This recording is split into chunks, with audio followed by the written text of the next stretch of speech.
जोहार के सानाम को साउते तेहे मिनी ब्लॉग रे आपे सानाम को सागुन दाराम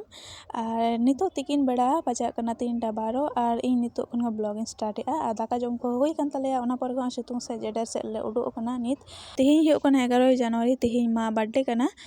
ओड़ा रगे छोटो करे सेलिब्रेट हो लगी मा बर्थडे और नते मसला को लिंग पेस्ट कदा आलू को लिंग दोहो कदा तेहे दा अलिंग जमा को लिंग तैयार लगी बुनु और इन ओना पर नित होय आरो रेडी हो कना बाहरे से चला हो माने बाजार चला हो और बाजार तो चला हो कना केक किरिंग लगे ते आदो ओड़ा खन लिंग उडोना होय बुनु और इन चला कना लिंग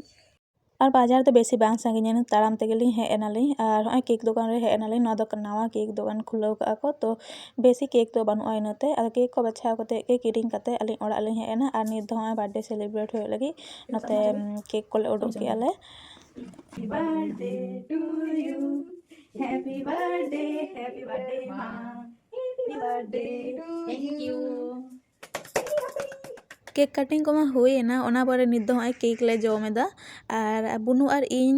आयुब बेड़ा जम लगे ते बना ले अलिंग एग बिरयानी और आलू और टमेटो ना उतु तहकना और दाल पूरी लिंग बना ले तो नवा को चलो जम हुइलन के नित दो और तेहना मिनी ब्लॉग नोंका के तहकना नोडे के मुचुद रे सनम को कर मिधा जोहार।